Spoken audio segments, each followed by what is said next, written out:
Hey guys, so I think the weather has finally cooled down enough here in New York City and the rest of the East Coast to say that maybe we're heading into the fall. And it was a really hot summer, so I'm really happy about this change. And there are some great fragrances. Actually, fall I think perhaps is my favorite time for fragrances. So let's get this list out, especially in celebration of Labor Day tomorrow. I think this is just the perfect kind of time for it.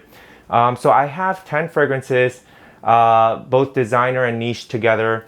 But don't think that this is going to be a niche oriented scent. I think technically there are 6 niche and 4 designer, because as I always say, the price for niche fragrances varies widely, and a lot of these fragrances that I'm going to tell you about are actually the same price or more affordable than certain designers. So I think it really blurs the lines. Yeah, so don't be scared about the term niche. I'm just trying to present sort of the best fragrances in my opinion, designer or niche. So there's one honorable mention, and the reason that I have an honorable mention is not because it's not as good as the other fragrances in the list, but just because I don't own it yet, and it's actually at the top of my wish list, and that is Orman Jane Man. And actually, if I had to pick one fragrance of all, right, for the fall season, it would be this one. If I could just have one, I think it's the perfect fall scent. It's a very gentlemanly and smooth, refined, kind of classy kind of scent. It's basically a woody fragrance. And what I really like about this Orman Man is how it opens up very fresh, and it's got a very nice sparkly citrus opening. But of course you can feel that there's a lot of heft to the fragrance. It feels very dense and rich. So rich, woody is how I would describe it. And you have notes of oud as well as hemlock, which is quite unique. And so what's really special about this fragrance is that they use oud in a way that, from what I've experienced, no other fragrance does. In that usually when there's oud, it's the main note that you detect, and it's really hard to ignore. So for people who don't like oud, they're turned off by anything with oud in it. But in this case, it's sort of kind of a supporting note in a way, just giving the scent this rich, addictive quality through this kind of animalic woody note, but it is not overly strong. So you don't. Oh! Mila. So that's Orman Man. So let's move on to the list. And the first one I have is one that I reviewed very recently, so I won't spend so much time on it. You may know what's coming. It's a new find, Frank No. 2 by Frank Los Angeles. And this is, let me just tell you the price, 100 ml for $130, so totally affordable, I think. And what you get here, it's not the most kind of, I guess, highest quality smelling, extremely rich kind of scent, but it just blends things really well. So what's interesting about this scent, makes it so great, is that it has this lavender and fir, giving it this fern freshness that's very, very obvious. But then there is this, it's contrasted by this dark side. So you have notes of plum, cognac, and coffee, and that trio really adds this warm, somewhat sweet quality to the fragrance, and also makes it feel kind of dark and mysterious and alluring. And that's what I really love about this. And really the easiest way to kind of describe this scent is, you guys know the scent Jazz Club. Everybody talks about it. Jazz Club has a really nice scent that evokes Jazz Club, right? Now, if you're a fan of jazz, you may know New York is a mecca, right, for jazz. And I'm a big fan, and I've been to a fair number of jazz clubs here in the city, all phenomenal. And I can tell you, this is a scent that captures the jazz club atmosphere even better, because there is sort of this, it's not overly sweet. It's sort of dark, mysterious, and there's a roasted kind of toasty quality about it. Yet it's fresh and kind of classy, gentlemanly, because of this overall fern kind of accord, this freshness from the lavender. And so that blend, I think, makes for the perfect kind of lounge atmosphere or jazz club. So that's how I think you can look at this scent. it would work year round, just like Ormond Man, but really shines in the fall, in my opinion. All right, so next up is another, I think, super underrated scent from the House of Florist, and totally affordable as well. So I have, it's Florist Santal, and then I've reviewed this one as well, and I talked about this as being kind of having one of the most addicting openings. Some fragrances just are so perfect in the opening, and this one, yeah, and I can smell it from here. It sort of kind of smells along the lines of like La Nuit de l'Homme, and what makes La Nuit de l'Homme so attractive, this kind of cardamom, lavender, citrus combination, that kind of sweetness and a little bit of a powdery touch. That's what you get in the opening, and also this kind of more effervescent quality, kind of like Layton. Layton has that real kind of punch in the beginning, right? And so you get a little bit of that as well, mixing with the powdery sweetness. But then it dries into a much drier, woodier sandalwood scent. And the name, of course, is Santal, and you do get sandalwood. And this fragrance, Florist, I think, is one of the best, in my opinion, in terms of value for money. Really, the quality of ingredients you get for the price is hard to beat. And this one I picked up, I think, on Fragrance X a while back for maybe $60 for 50 ml, or $50 to $60, which is not bad at all. And this is plenty of fragrance for you kind of collectors. So really, if you've not tried this, it's a great kind of, it's a great sandalwood scent, but also a kind of sexy scent, but also work appropriate. So it's a really good kind of everyday scent. And of course, because of the woody core, sandalwood, perfect for the fall. Next up is a fragrance that I also reviewed recently, and I know I didn't talk so highly of it. It is Zaharoff's Signature Pour Homme. And basically, if you haven't seen my review, what I said about it is that, it's one of these fragrances that every reviewer, because of, their connection to the creator of this, every reviewer reviews. And I do think, I did say that it felt a little bit overhyped. And it's a great fragrance, but it's not for everyone's taste because of this really, the oud and myrrh came across very prominent to me. And then when you have the cypress, it sort of makes the fragrance a bit more bitter. And so some people may not like it because of that. It's not sort of, I think, for every single person. But as I've worn it with the weather cooling down a little bit, I'm coming to appreciate it more and more. And in the fall specifically, I think this is a perfect scent. It's named Signature, and the reason I kind of said it was overhyped was, for me, it's not the ideal signature scent. I sort of talked about it as a occasion scent. Sometimes you crave it because it's very different from all other scents, and that's the reason I have it, and I kept it in the collection because I enjoy the smell here and there once in a while. But I think for the fall, it can work every single day. It's a really nice scent because I realized that it works kind of even fresh out of the shower. It sort of adds this kind of uplifting quality, and there's this kind of fresh, airy sweetness. So it smells like you're blown with this sweet lavender breeze. That's what the feel I get from this scent. On a cooler day, on a hot day, the sort of oriental vibe becomes a little bit too dominant and overpowering for me, and bitter. But then on a cool day, sort of this lavender sweetness, because of the resinous notes, really is so nice, so pleasant, and I've really enjoyed it on these specific kind of days. Okay, so great one for the fall. All right, and next up is one I've not reviewed yet, but I will very, very soon. Actually, it was the next review I was going to do before doing the list. And it is another very, very well-known scent, Sultan Vetiver, and I guess a little bit more expensive from the list. Discounted I got this for about $120 for 50 ml, which is the only size it comes in, which is quite expensive, I do have to say. But you do get an extrait concentration, right? So in terms of what you get, it's you know, maybe worth the money for a lot of people.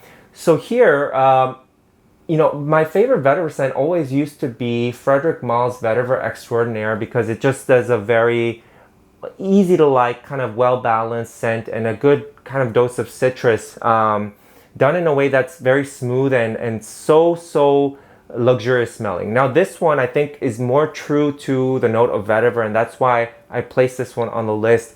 You know, the perfect notes for fall are kind of, I think, woody notes or sweet notes like vanilla, or incense, smoky notes. And so this really was kind of built for the fall. And this one is certainly not a linear fragrance. It has multiple stages, and I'll when I review it, of course, you guys will. I'll tell you more about it. But basically, it was a love at first sniff, because when you first spray it, it opens up surprisingly kind of bright, and it has a very refreshing quality to it because of the vetiver and citrus combination. And some so-called vetiver-centric scents actually emphasize the citrus more, like Creed's Original Vetiver. But here it's all about it's a very heavy, dense vetiver, but then balanced by the citrus. But in the end, it ends up having a very fresh, refreshing quality. But then very quickly, it kind of transitions into the more familiar vetiver accords. So, you know, this, I would say, smells actually quite similar. It's in the same vein as Guerlain Vetiver. So if you like Guerlain Vetiver, you will like this. But I think that not only is this richer and denser, it also smells more modern. Because Guerlain Vetiver, I love it, but no matter how many times I smell it, it has this kind of vintagey smell, right? And it's because of this very sour citrus with the tobacco note. And so you get this kind of old school vibe, but you don't get that here. This feels modern, but you do have to like vetiver because there's a lot of that in here. And so it's similar to Guerlain Vetiver in that you get this smoky, grassy vetiver, right, in the heart. That's very, very calming, and I love I love this for the same reason that I love Guerlain Vetiver, the calming quality of the scent of vetiver. And then it sort of goes deeper and almost gives me you know, the best way I can say it is it feels very hot, and it's because it has this peppery nuance of vetiver. And so it transitions into that kind of scent. And that's all I'll say about that for now, but very, very complex vetiver scent that you won't realize is complex just from the note breakdown, but it's an experience, and that's why I love this scent. And because of how heavy it is, I think it's preferable for the fall as opposed to warmer weather. So next fragrance is one that's not talked about at all, and it is Parfums de Marly's Byerly. And you know, I don't wear this too often, but you know, when you wear this for the right time or the right kind of day, it's perfect.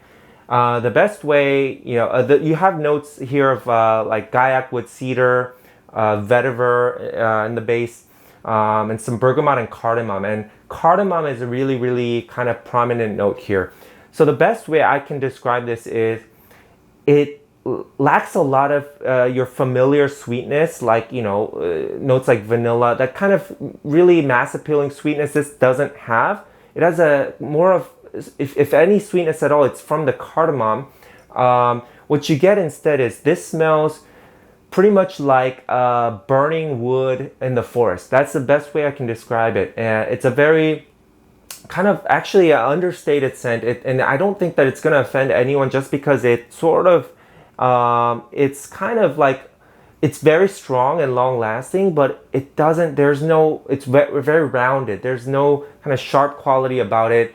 It sort of like blends into the room or the atmosphere. And yeah, and so unless you smell it up close and you don't like woody fragrances, I think it's totally kind of office safe. It's a very elegant and mature kind of scent, but really the best way to describe it, burning kind of wood in the forest, right? Very, very woody, dry and smoky, but with an interesting twist of this cardamom, making it have a kind of a addicting slight bit of nutty sweetness as well. All right, so barley for the fall primarily, I think. All right, so next up is a Mancera, and when I first tried this, I didn't realize it really is perfect for the fall. You know, you might think that this is more a warm weather scent, but to me, Kumquat Wood is really a fall fragrance. And this fragrance I like, and I'm not a huge fan of Mancera, but this one I like because it does a lot of things for me, right? When I have that itch or the craving, this basically, it is, you know, kind of multidimensional, right? So you have, in the opening, you've got this very, very, how should I say, kind of a bitter orange kind of citrus. At times it's a little bit, you know, it's not the most enjoyable and you do have to let it sit. Other times it's sort of exactly what I'm looking for, but it's very, very strong, right? So there's a very strong orangey, citrusy element that's supposed to be this kumquat note. But then, you know, unlike, you know, other citrus fragrances that you reach for when you have a citrus kind of itch that tend to stay bright, this one is has this dense wood underneath it, right? And of course, vetiver, and yeah, sort of like a cedar-like smell as well. And also the other component of this scent that really shines in the dry down is that it's got this floral accord. And so, you know, at first I thought I didn't like it, but I love it now. It's sort of on the skin and from a distance, it just smells so kind of soft and inviting. It's got this, yeah, this balance of the vetiver with the floral notes really hits that kind of floral craving as well, right? It's you know, not all too often that we find floral notes, strong floral notes in masculine fragrances, but this, they do it right, I think. So if you're looking for kind of a floral scent that still smells very gentlemanly, this is it. Yeah, and I have reviewed it, so make sure you watch that review if you want to learn more about the fragrance. Okay, so finally let's move on to some designers. And I have here one of the most addicting smells, Dior Homme Intense. And you know, probably many of you have already tried this or have it in your collection. I have the 2020 version, which is supposedly, you know, it's similar to the older Dior Homme Intense versions, which I did not own. But the point is that this is not like the Dior Homme 2020, which is drastically different. A totally unique scent on its own. This has what you're looking for with the iris and with the chocolatey accord. I find this, you know, this is an acquired taste. It took me a couple wearings back in the day to really, you know, fall in love with it. And I think this actually works even better for me in the winter. But again, you know, I'm placing it in the fall list because it works just as, you know, almost as well. For me, it just has this, you know, the kind of dusty, chocolatey smell, right? That's really the main kind of accord I get here that makes this unique, that defines this scent. This kind of dusty, chocolatey accord from a mix of ambrette, patchouli, and iris, and yeah, I mean, somehow the way that the iris works here, you get it's the powderiness and the slight lipstick vibe, but it gives it a richness, and it mixes in with the woods so well to give this chocolatey essence. And you know, it's not like a very juvenile kind of, you know, sweet chocolate fragrance. This is sort of, it's a chocolatey feel, but not the smell of chocolate, and that's what I love about this scent. There's a freshness to it. Actually, a kind of tartness that mixes in as well to give it this lift and refreshing quality. And I've worn this in the summer and works surprisingly well. It's one of those scents that you actually could wear any time despite it feeling sweet and dark. And so really great pick. Of course, Dior Homme 2020 is an amazing fall scent as well because of the real kind of nice cedar notes. But here I would opt for this because I think this is more unique and I just enjoy it. Dior Homme is probably more mass appealing to those who are not experienced with or in love with fragrances. But this one for the fragrance addicts, right? Okay, so next fragrance is one that everyone is familiar with, but I still think it's underrated, and it's Bulgari Man in Black. People mention this sort of as like, oh yeah, it's a sexy scent, right? But I think it's really underrated because, first of all, to me, it's quite unique. It's a creation by Alberto Morillas, and I'm not the biggest fan of his style. I mean, they're very easy to like, right? But I haven't found them so unique to me. I found them maybe too mass appealing, but this one, yeah, I mean it's basically got this rum note with spices and woods, and this is the best kind of boozy fragrance that I've smelled. And of course, it says leather too, but all balanced so perfectly where even if you don't like leather, you like this. Even if you don't like boozy notes, you like this. It's not a spicy scent. The spices just mix in really well, and it's a very kind of it has this creamy rum sweetness, which is so good. Next scent I've reviewed, and I spoke very highly of it, Mercedes-Benz Club Black by Olivier Cresp. And this one is so good because I'll watch my review if you want a full review of the fragrance, but it's so good because to me it's vanilla with Gaiac wood, and so you get this almost coffee-like aroma that's so good. It's sweet, yet because of this kind of smoky quality as well, it's so balanced and so easy to wear. I'm not a fan of sweet scents, just to let you guys know, and I like this vanilla. Even Nishane Ani, really good, but I don't wear it so much because it's a vanilla-based scent, and so I don't. It's hard to like vanilla scents, but I find this one to be very wearable because of the balance with the kind of dark Gaiac wood.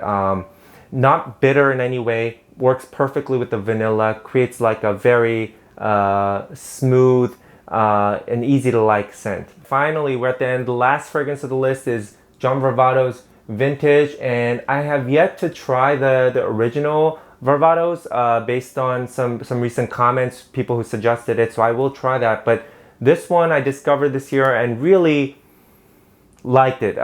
It's not my kind of scent.